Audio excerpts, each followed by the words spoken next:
Well, hello. How are you all this morning? Kit Kat is around.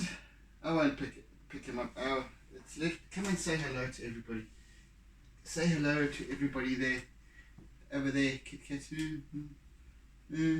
Okay. You see, it's pointless, isn't it? Okay. So I hope everyone's well this morning. As you know from yesterday, I had started this piece, tidal pool at Ballito on the Dolphin Coast, and yeah, we made some good progress yesterday. So let's just carry on with where I had left off. But first, some tea.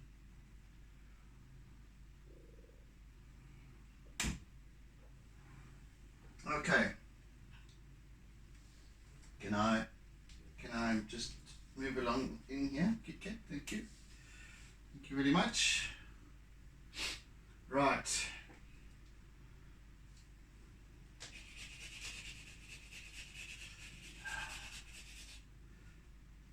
As I was saying yesterday, I have previously tackled this tidal pull, and very much the same viewpoint from this side. I've also done it from that side. From this side, though, the last piece I did was a portrait, and I did a landscape from that side, and then another one with a completely different angle. But this time, it'll be interesting to see how it will turn out, whether it will turn out the same or very different from the previous pieces in terms of style, technique perhaps, or just the general look and feel of it, because it has been 3 years, and I have a sense that it will be quite different in its expression, more than anything, from those previous pieces. Am I correct, Kit Kat?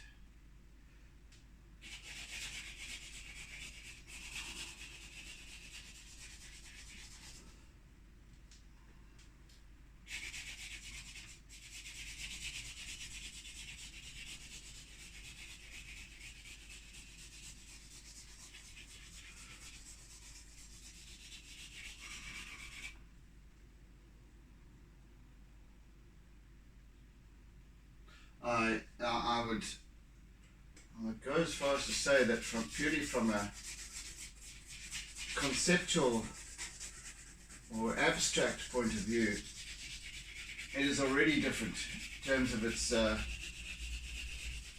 composition. There's a lot of busyness in this part of it, and there's no busyness in that part of it, but there's it'll be a very interesting interplay,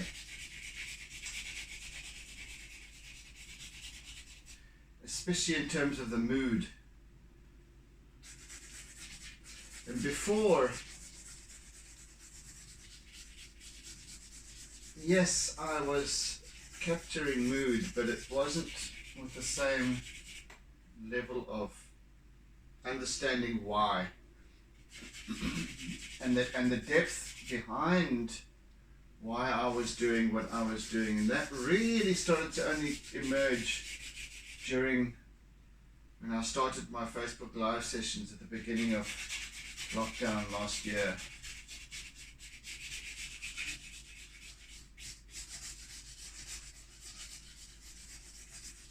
What, 410 days ago?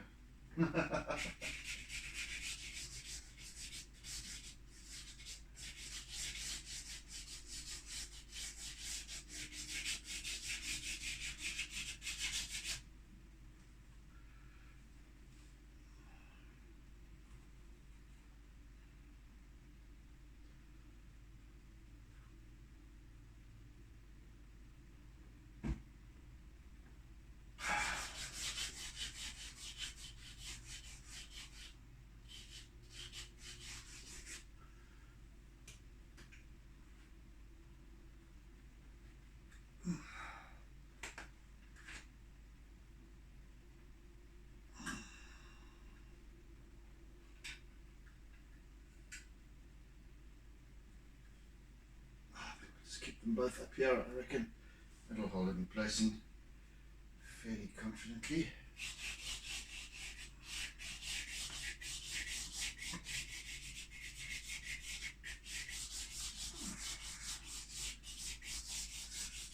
I do think that this is going to be a 5-day piece, 5-session piece. Has yet to transpire. So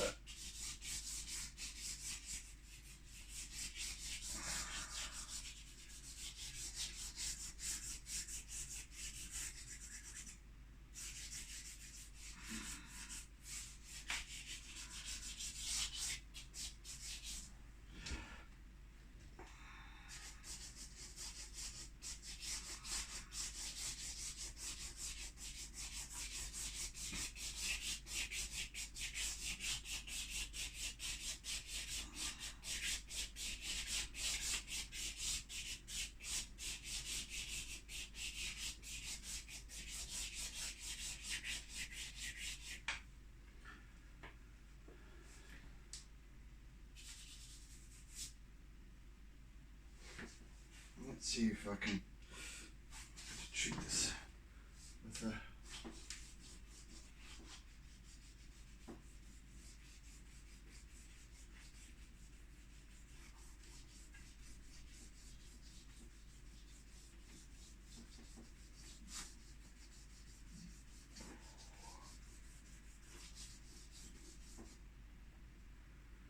just having a go with my eraser at this point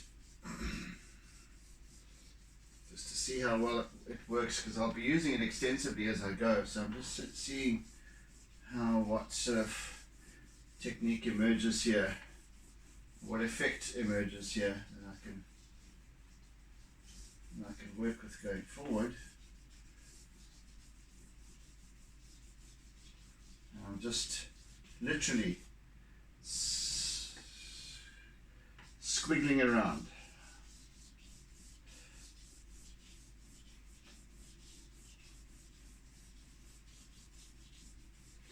Because all of this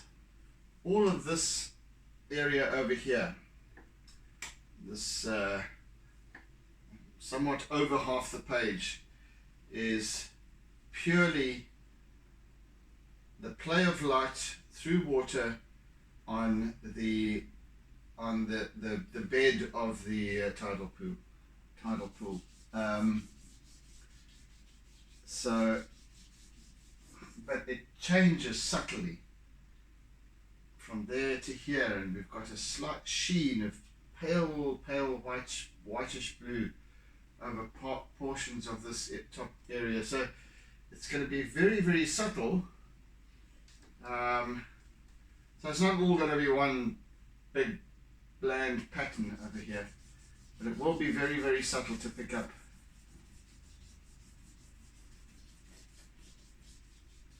Well, I think so.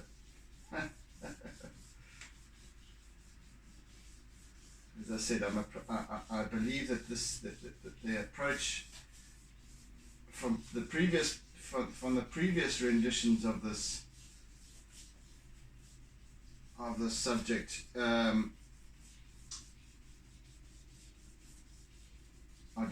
is different.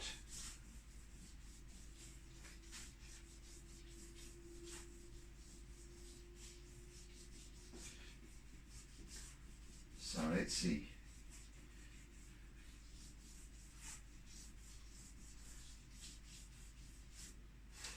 And this piece really is going to be mostly charcoal.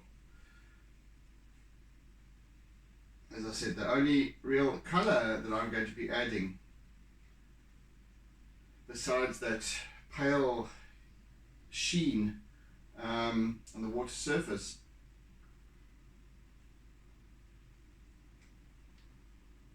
is going to be sort of mustardy tones, to yellow, to perhaps to green, etc.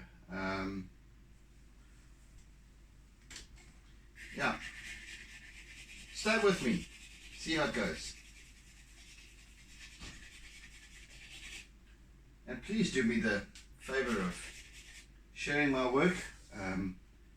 If you're not watching on full screen at this point, please hit the little share button down in the middle of your screen at the bottom. I really would appreciate it.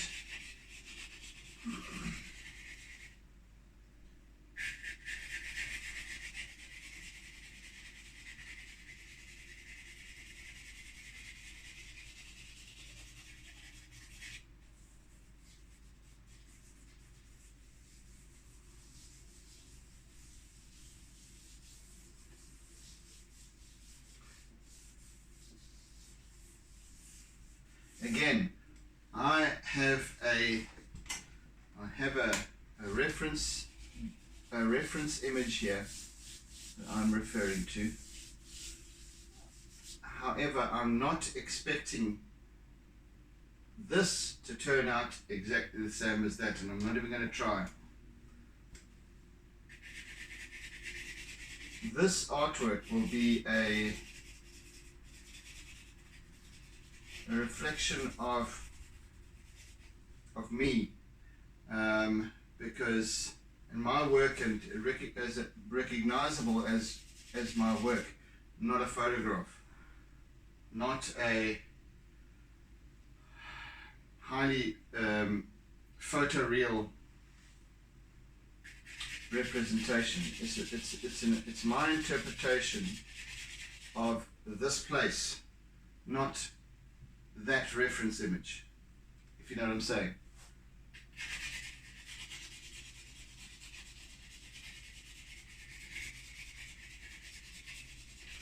And that's my only real responsibility as an artist. It's to me. The responsibility is to me, and to grow as an artist, to learn, to understand, and then to interpret, to tell a story.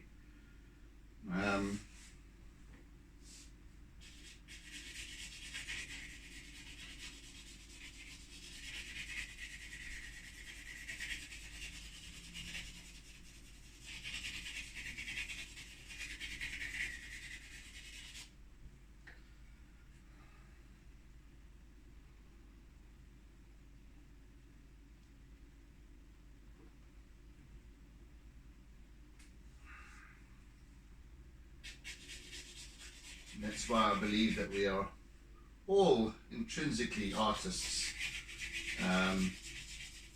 We tell stories. When we explain something to somebody else, the action of doing so is in and of itself a story. It's a creative expression. You have an experience. Now you want to relate that experience to somebody else who wasn't there, who didn't experience it as well. So you tell them a story. And with little fun bits and what have you, whatever it might be, but you are being creative in your expression. It might not be that you don't have to pick up a piece of charcoal or a paintbrush to express yourself, or to relate it through the written word, which we can also do. And we express ourselves in telling somebody something on WhatsApp. We tell stories on social media. We use emojis to add expressiveness to what we're saying. Where we go wrong, though, this is one of my bugbears, is the manner in which we unfold through language, especially when I'm talking about social media and whatever, how we text one another. Well, not we as not me and many others too, but there's far too many people losing the ability to actually express themselves because they are lazy.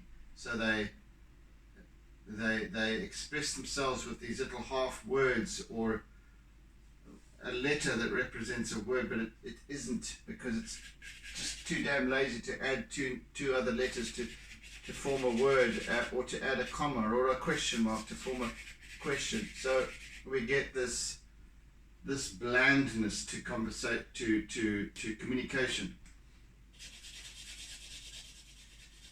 It is concerning. I don't know the evolution of language. I'm not a specialist in that. I might call myself a specialist in the art of listening.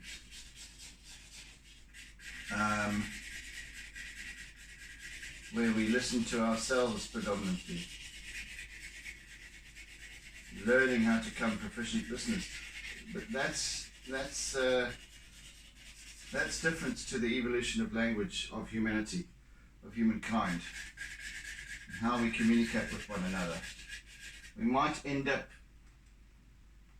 communicating purely telepathically. I mean, we're expected to already. We're expected to know what people are thinking before we've even spoken to them. There's so much. See, this is the problem, where on social media, when we don't communicate effectively, we're setting ourselves up for chronic misinterpretation.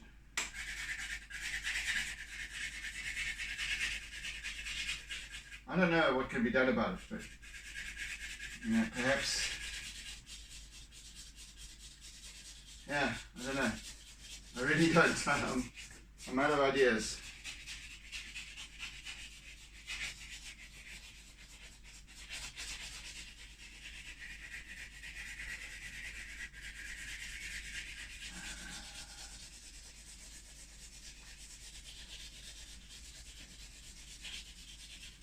Sure, this is a lot of work, this section, because I've got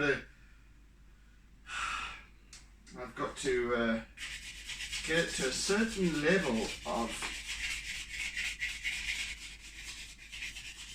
coverage.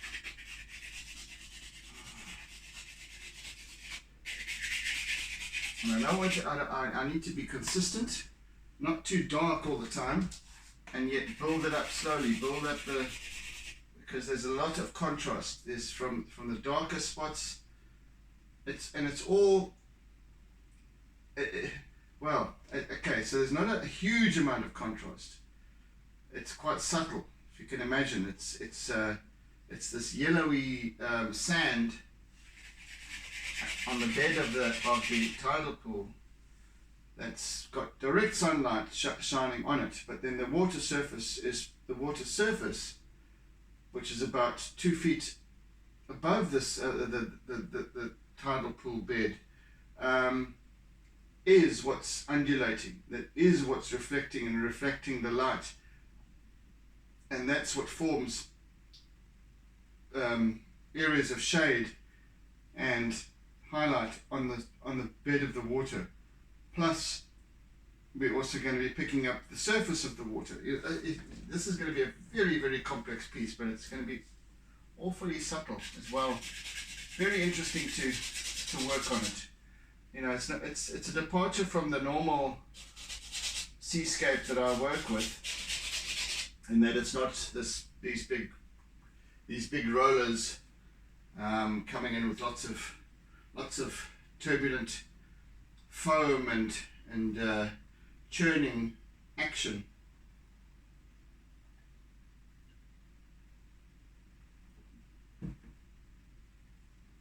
But there's a lot of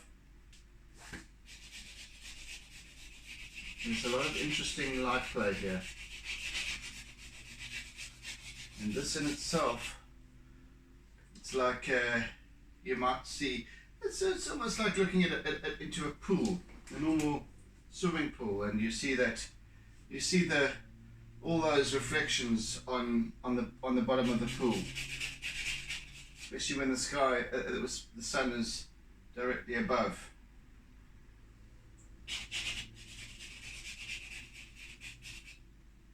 It's very much like that.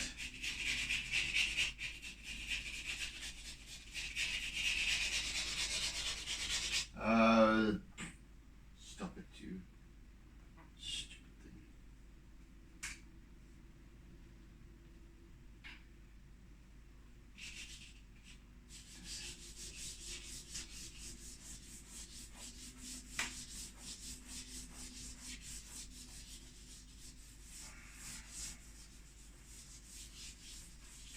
So now I'm just going to start with this, the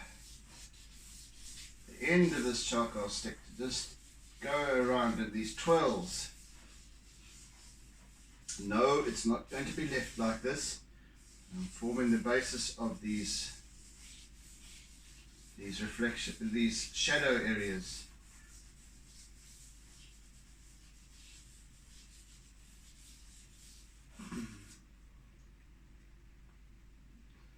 So if you can imagine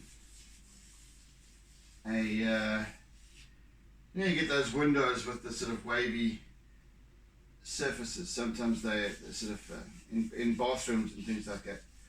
Okay, they're not completely clear for that particular reason. So they want to for privacy.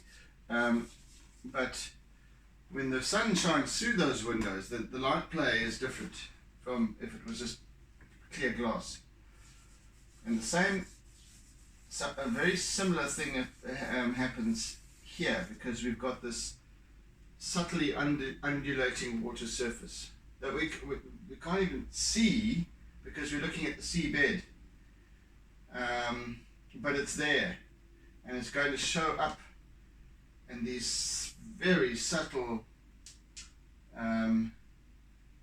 just on certain little edges of a little swelling undulation, will be the sheen of very light, pale blue, lilac, whatever. I'm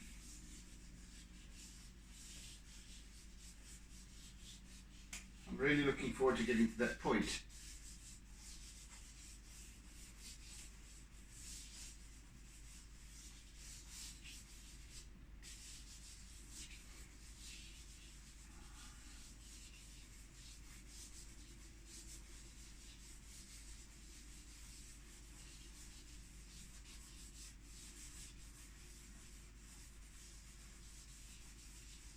But I do have to build this up in layers as I go,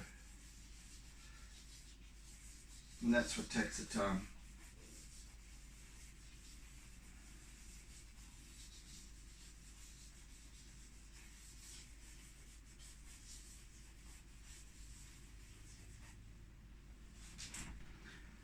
So the interesting thing about refracted light is that the water surface, which is clear, is casting the shadow. Isn't that interesting? And it's also intensifying the highlights. Otherwise, if so it's almost like little lenses as well. Like if you were to take a pair of glasses or a magnifying glass and with the sun and burn some grass or something, it's that. So you get this constant change, and that plays out not on the surface, but on the bottom of the pool, or the base of this tidal pool.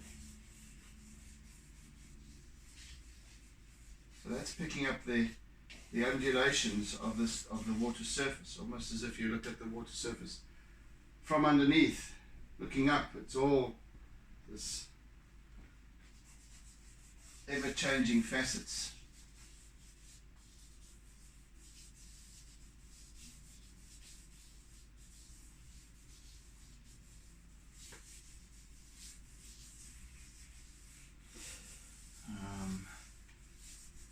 I do think the next stage will be to just start putting in some colour, some basic colour for the sea, for the bed of this pool.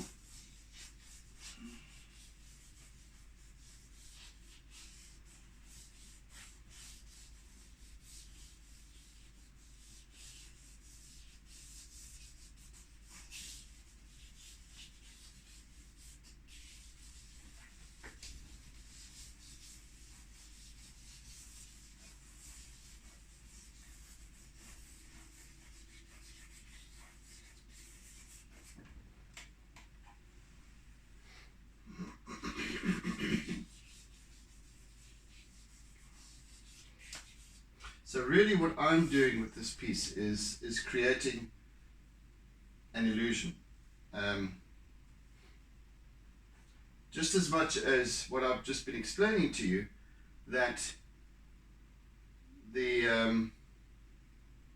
light play that you see here is in itself an illusion, because you're looking through the water surface that's creating the shadows and highlights and what have you, and that is played out on the I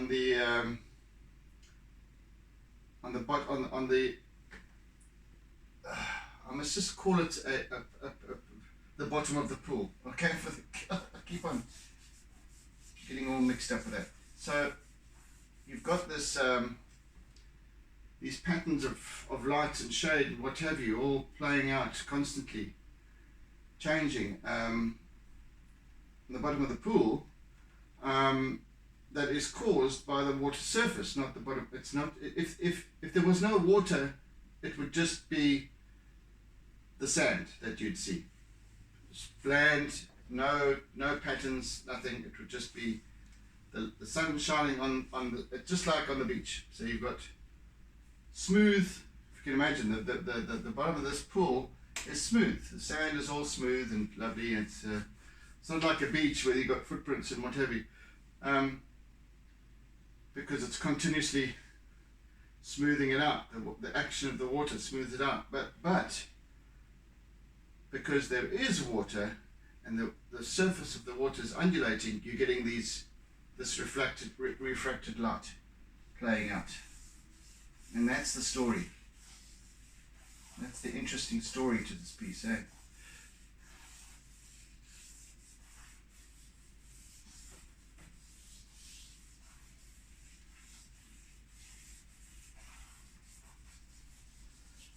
And there's this sort of always this dance of light taking place with the especially with always with water. There's always wherever it is, whether it's in a river or a waterfall or even a pond.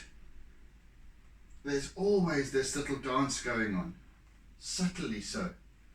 Even in a pond, like I said, you've got these little, perhaps these little reeds. The wind is blowing the reeds, and the reeds are causing a ripple on the surface of the pond. Or a goldfish comes up, or a koi comes up and blows some bubbles on the surface of the water, and that creates little, just subtleties. Always there, little play. Always a little play of light, a little twinkle here and there. How often do you look at a waterfall or where the water is coursing over some rocks in a stream and there's a bubbling brook, and you see this twinkle of light, and it's magical, isn't it? And depending on the angle of the sun and all of these things, it takes on a completely different, ever-changing dimension. It's as if there's sort of elementals present, little fairies and what. Okay, I'm not going to start espousing about that. Otherwise you'll think I'm completely cuckoo. I'm not talking about that. I'm not trying to depict fairies in the water. Yeah. And anyway, Yeah. Let me just get on with my stuff for a bit.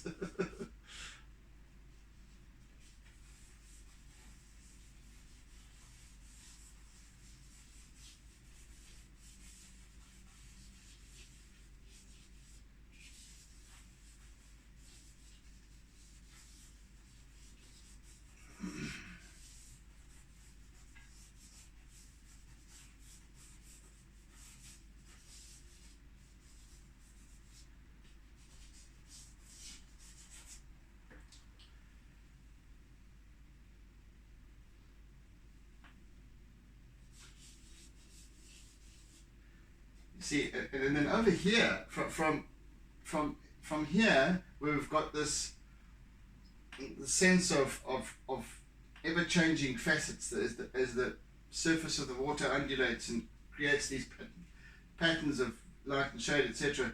And then at a point, it meets the rocks above the waterline and below. So we'll have this sort of waterline, very very subtle, where it changes just ever so slightly. Then now you've got solid, immovable, stark, no dappled lights, just the shade of the sun as it, the shadow of the sun cast as it moves across. And then where this balustrade meets the water, especially the lower rung over here, it becomes slightly distorted because it's now being refracted. It's under the surface, so it's refracted. Yeah, so there's lots of little nuances about this piece that I would like to capture, hopefully. So let's see how that goes, eh? Now, I don't want to run out of time again like I did yesterday, so okay, we are well over half an hour in.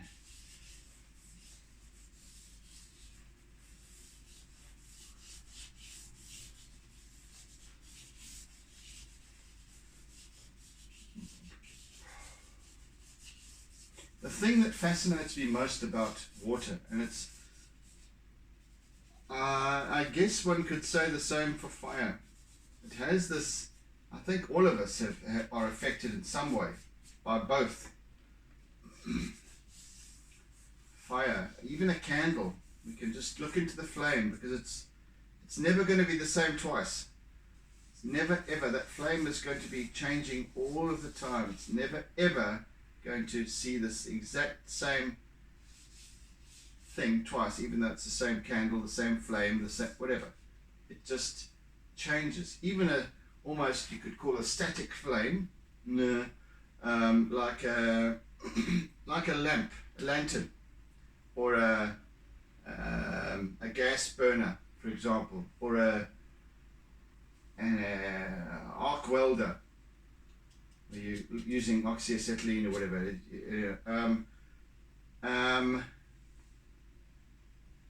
That, if you look at that light, it looks static, but if you look at it, it's constantly changing at a much more rapid rate because you've got this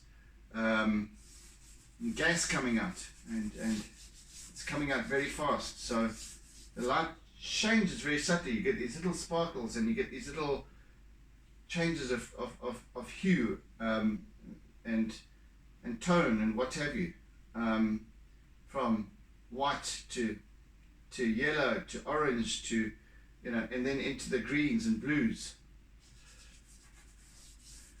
That's in a tiny little flame. Then you look at into a fire, and then there's all sorts of stuff happening that can never ever be replicated.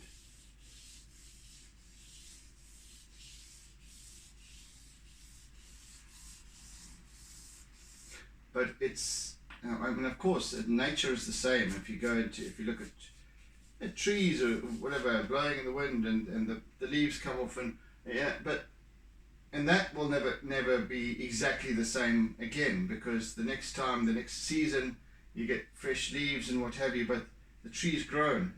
There's more to it. It's changed subtly. But with water, there's constant motion, there's constant reflections and so on, and surfaces and facets, and depending on the depth of the water, there's the reflection is different, the refraction is different. So it's just, you know, we sit and we can sit and look at the ocean. Never mind just a small area like this, but we can sit and be mesmerized by the waves rolling in, because they're never ever going to be the same.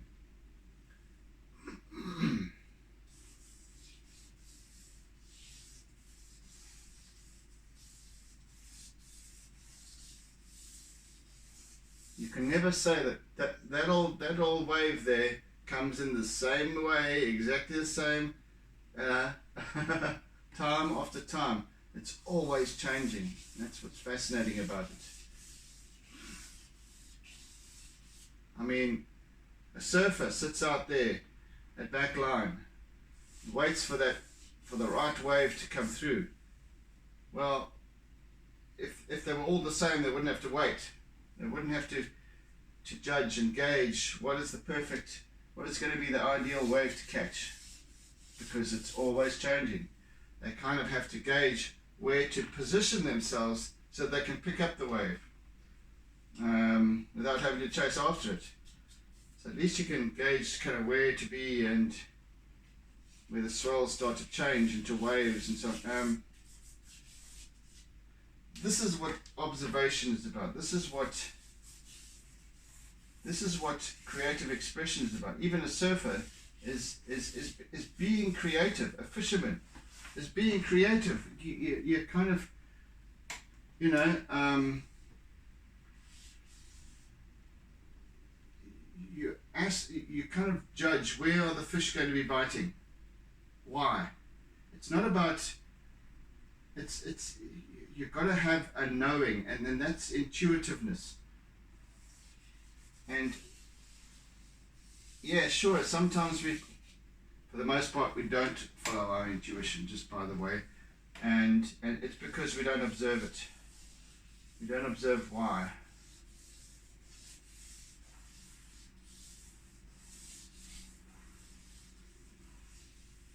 Anyway,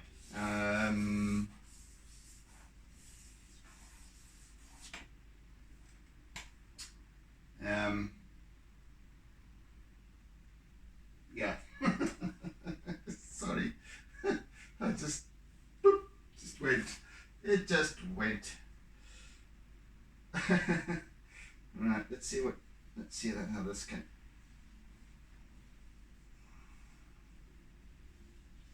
So I'm also going to be using, yeah, let's just, I'll tell you what. Let me just start putting in some.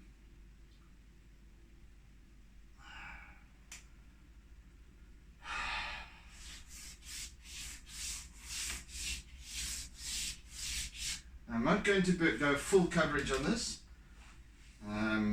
even though it is predominantly yellow, but I'm just going to have these like long sort of interwoven streaks of yellow.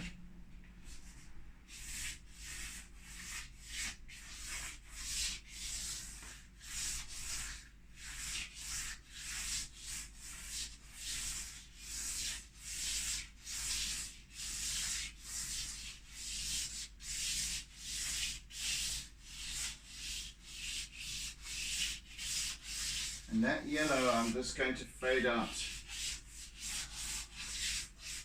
Over there I'm not going to even use any yellow, even if it is there, I'll use it differently when I get there.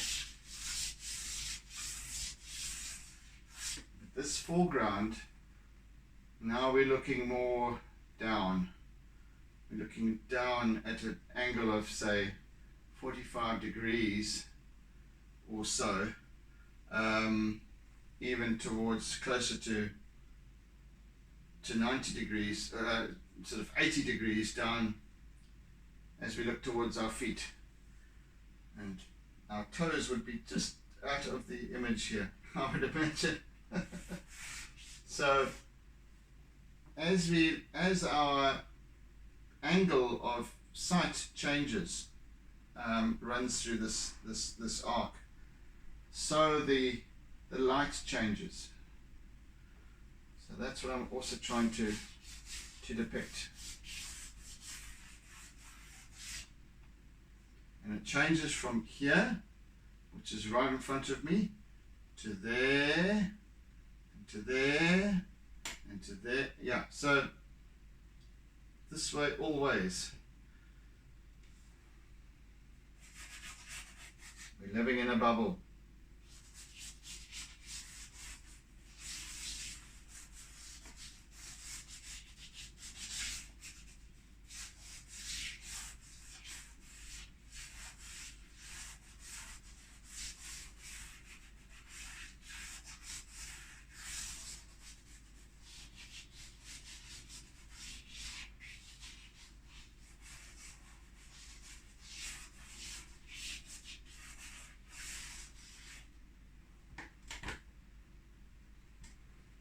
I'm going to also use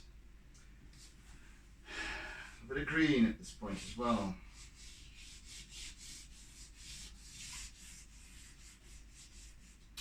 So this is my sort of slightly, it's got a slight yellow to it, but it's more of a mossy green, mossy sort of olive green.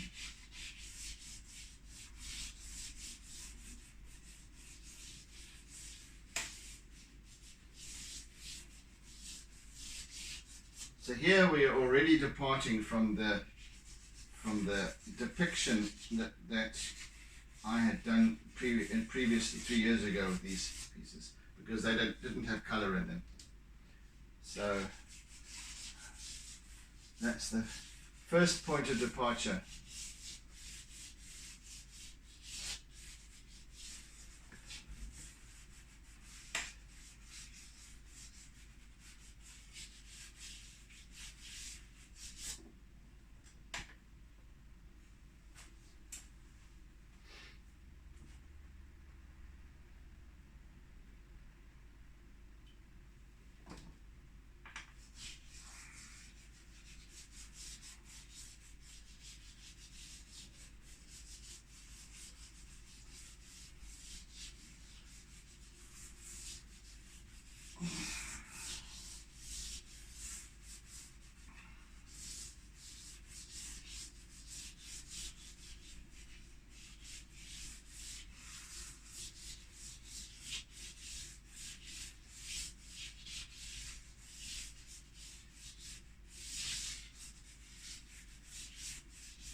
So now we've got the somewhat mottled effect, and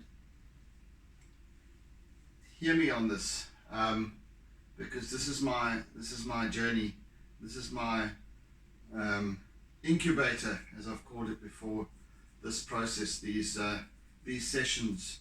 I'm trying this for the first time. I haven't done it this way before. I'm not relying on how I did it the last time or anything like that. I'm just winging it. I'm just letting it play out intuitively.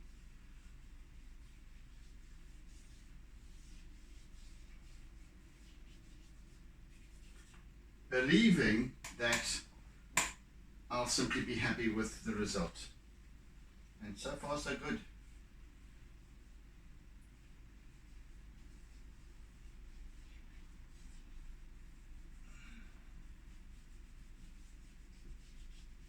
I'm using my eraser here to just subtly blend and streak.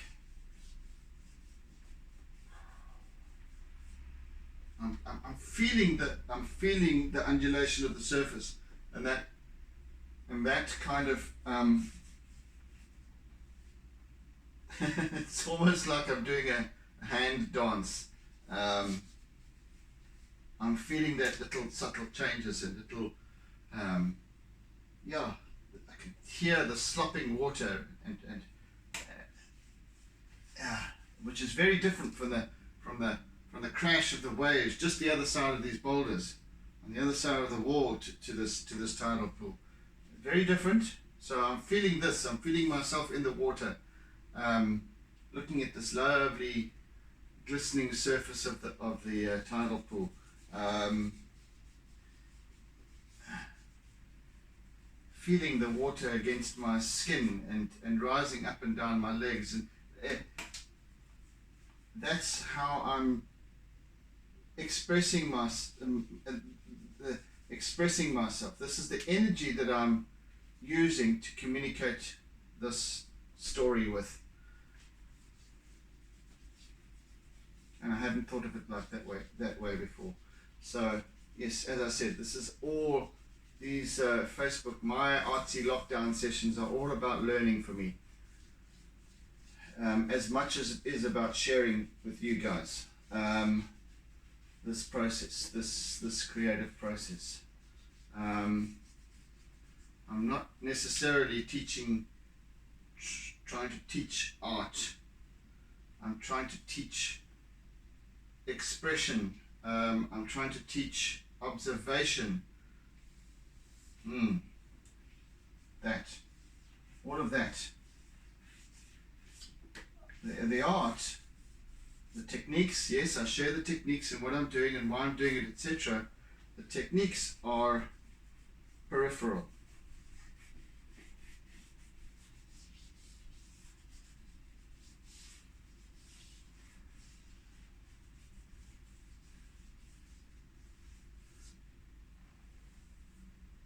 So you could almost imagine that I'm doing these little daily hour-long workshops.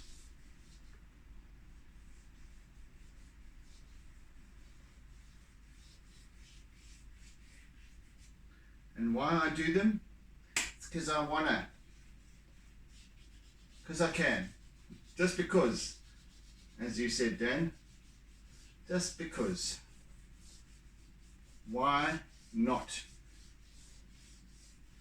There are so many people, millions of people all over YouTube and Instagram and Facebook and everywhere, all sharing something. Millions of people. Anybody can put together a YouTube channel just like I have now, and share something about themselves or what they're doing or what they're seeing, what they're observing, and etc. Some of it's mundane, and maybe this is mundane. I don't know. That's not important. But the what is important is that the level of to which we can tap into to what others are experiencing is mind-boggling,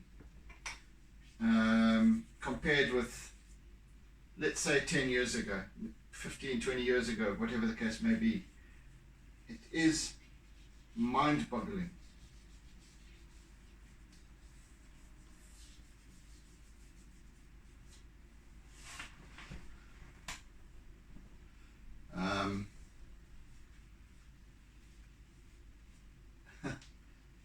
The level to which you can find out stuff and actually just find answers for yourself. I mean, people joke about, you Google your medical condition, but you literally can in many, many instances. You become a Google expert. But in many cases, it saves us a great deal of work, effort, money, when we can do things ourselves. Anyway, okay, I'm starting to ramble a little bit now, but it really does boggle my mind sometimes how much is out there, how much is available to us if we just want to look for it. So now I, as an artist, need to kind of attract the kind of people who enjoy my work, want to purchase my work, whatever, who are in the market, and they're plentiful. I just need to reach them, however, and through whatever means, and maybe you know, just like the one of the pieces that I did some time back. The person who bought it saw it during one of my Facebook Live sessions, and it spoke to him, and he bought it. So yeah, so this maybe somebody, one of the however many million people on YouTube, it might come into their space. This what I do, this work that I do. Maybe there's somebody, another artist out there who sees what I'm doing and how I'm doing it, and has a different form of artistic expression, and maybe we end up with a collab, you know, collaborating with one another towards a greater end. I don't know. Might even be a musician. Whatever, you know. It's just, but the possibilities are endless. That would never be without all of this. And this is what I believe, that there are amazing benefits to social media, not just trawling through your feeds every day, but there's a great deal of negativity surrounding it. But yet we're still there. We're still on our YouTube, we're still on Facebook, and we're still on Instagram and what have you. But it's the devil incarnate.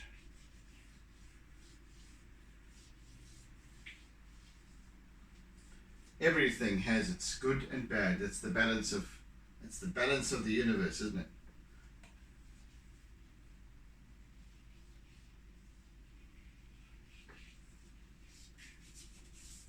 Right, so this is kind of taking on quite a good semblance of the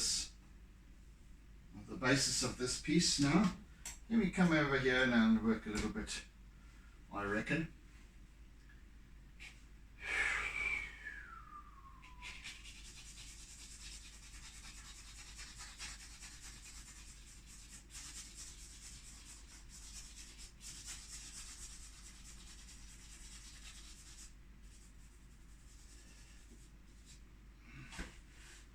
So I'm going to try and pull up this big ass boulder, big granite boulder. I think it's granite anyway.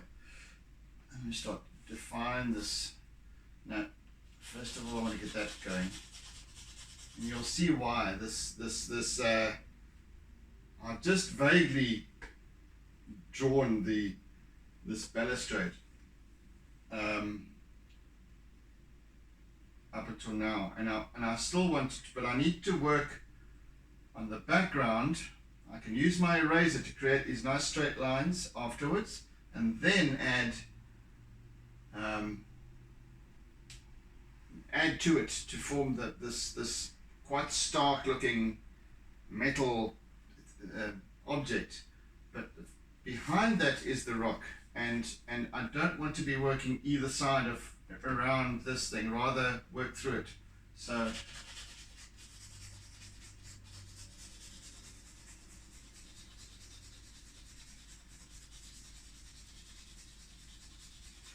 I actually want to just first start depicting a little bit of where these sort of little white barnacles and funny things will go. Stage.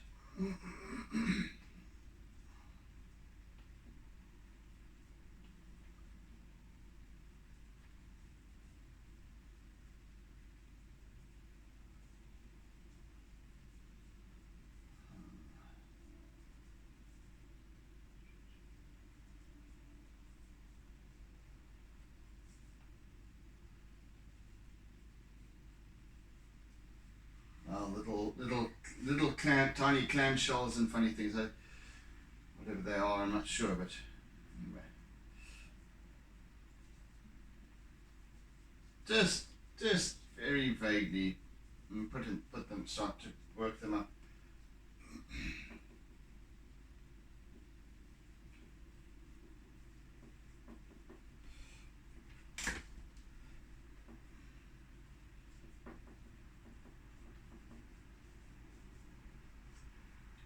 So this is quite an intimate little piece, intimate artwork, because especially in terms of the aperture of what we're looking at.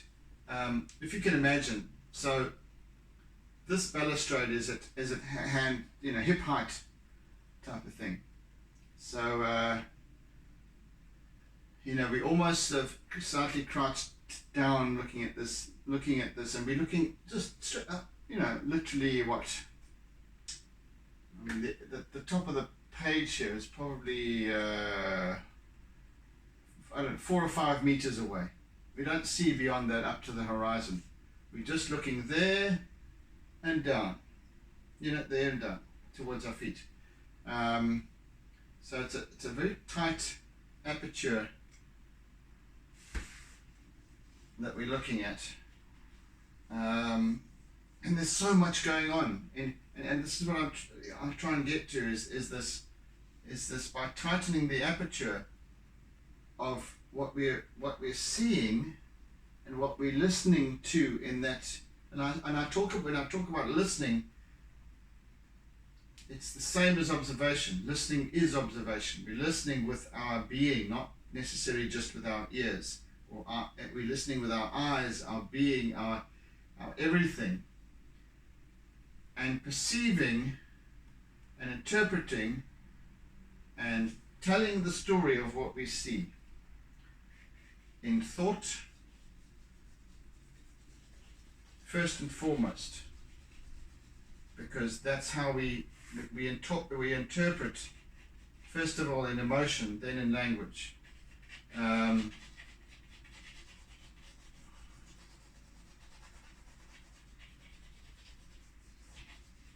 When it becomes a thought, it's now more than just a feeling. It's now interpreted into language, and we go, well, this is what it is. This is what I'm seeing.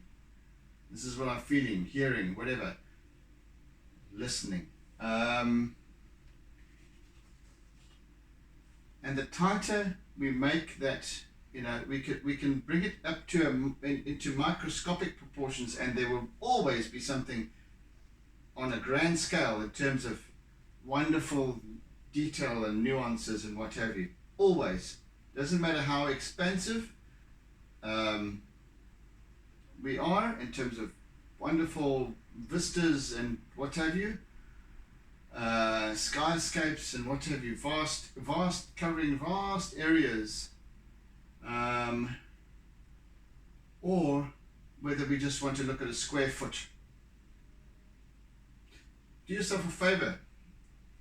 Next time you go outside, if it's not too cold or not too hot or whatever, but go onto the lawn, find a piece of grass, sit down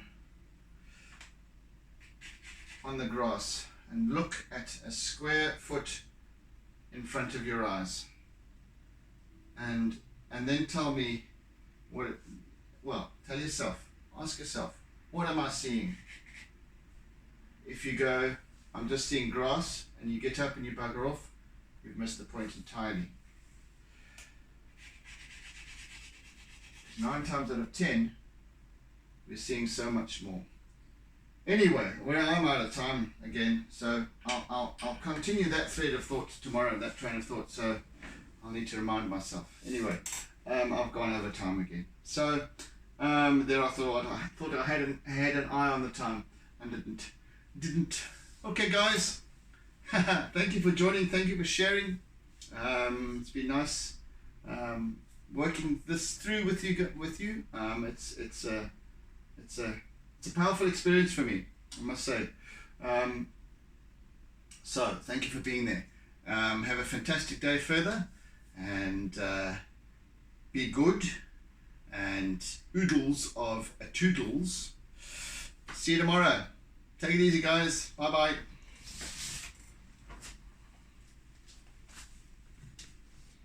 Don't forget to doodle.